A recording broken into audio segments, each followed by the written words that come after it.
Hi, my name's Pip Gwynn. I'm Managing Director and Business Psychologist at Insight HRC Limited. In this video, I'm going to be talking to you about our new culture map, which is designed to support organizations to understand their own culture better so that they can prioritize areas for change.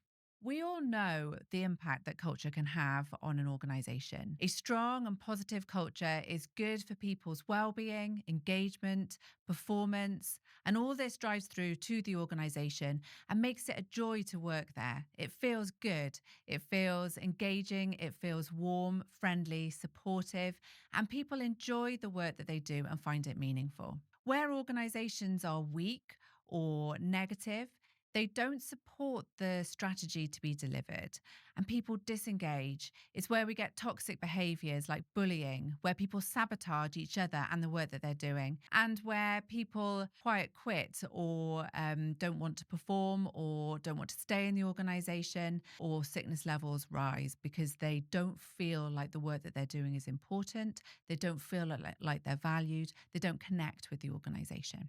So, what we wanted to do was to design something simple that organizations can use to help to understand their own culture. And this is our culture map. To help you think about culture, I want to introduce our definition of culture. So, we define culture as the values, beliefs, and behaviors that develop in an organization over time and are often unwritten, and that they shape behavior and decision making. So, this definition comes from Edgar Schein, who is a well known researcher in this field. And it emphasizes that those behaviors develop almost unconsciously through the social drivers and pullers that influence us. Evidence from anthropology makes us understand how important those drivers are. It was always much safer for people to be sat around the fire, to be cooperating and working with others, sharing resources. And our ancestors that did that were much more likely to survive than those that didn't. We know from studies from social psychology that people will be willing to compromise some of their own values in order to stay part of a group. So those group dynamics are really, really strong. And that's why culture has such an impact in organizations. So the culture map is designed to help you to organize the way that your culture currently works. You can use it in a number of different ways, either in groups, you can use it individually, you can use it to design a survey to help to understand the different areas of it. And there are three main parts to it. The first area looks at what we're here for. This is about understanding at a higher level, at a transcendental level almost, what is important in this organization. So, firstly, what is our purpose? This is a deeper meaning that organizations have and that people use to connect emotionally with the work that they do. The next level then is our values. So, what do we believe in within this organization? What are the things that are really important? These might be the values that your organization has already defined.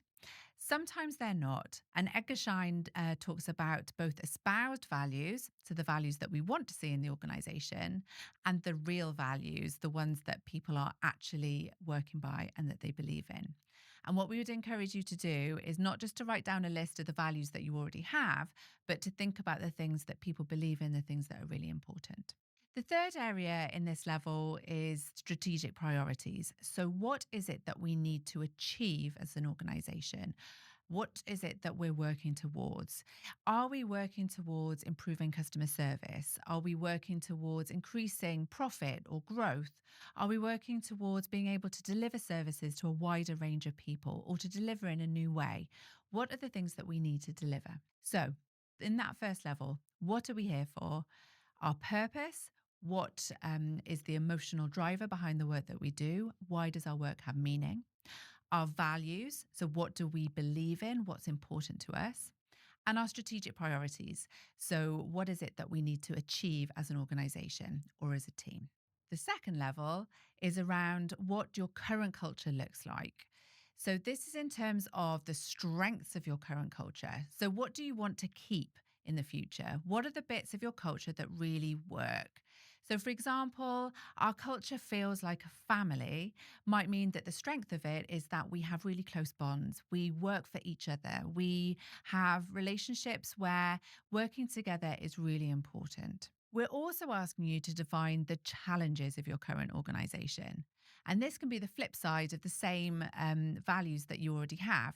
So, for example, in your family based culture, it might also be that we fight like family, that we are so comfortable with each other that we don't mind saying things that are maybe not polite or not professional because we feel like a family. So, that family culture is both a strength and a challenge within our culture. The third area that we're asking you to look at is the desired culture. So, what is it that you need in your culture in order to be successful in the future? So, firstly, what are the behaviors that you want to see? And we're talking about behaviors here because behaviors are the things that you can actually see, that you can observe, that you can see other people do. We can't see other people's values. We can't see their attitudes. We can't see their beliefs. We can only see what it is that we do. So, what are the behaviors that we want to see within the organization, within the team? And secondly, what are the processes that align with the culture that we want? We know from evidence from Gartner that processes are more supportive of culture change than senior leaders' role modeling behaviors. So, senior leaders' role modeling behaviors is really important, but actually having the processes that support culture change is even more important. So, for example, your reward and recognition processes, are you rewarding the behaviors that you want to see? If you want to see collaboration, but what you're rewarding is individual targets, then you might not see the behaviors that you want. So, in that third section, what are the behaviors that you want to see? And what are the processes that align with it? We hope that by using the culture map, you will be able to pin down the culture that you need, the culture that you already have, and the important areas that lie underneath your culture. And that by doing that, you'll be able to gain agreement, alignment, and a shared recognition of the priorities for change. So, in conclusion, you can use our culture map to help you understand your organization's culture. It's available as a free download on our website, which is www.insight-hrc.co.uk. So you can download that, complete it online, and share it with your colleagues so that you can use that together. We would also like to invite you to our free webinar, which is at 8:30 on the 24th of June, where we will be taking the culture map to its next step. So download the culture map, have a go at completing it. And then in the webinar on the 24th, we'll be talking about next steps. So how can you make that culture change happen within your organization? So please follow the Insight page on LinkedIn for more information. And we look forward to seeing you there. Thank you.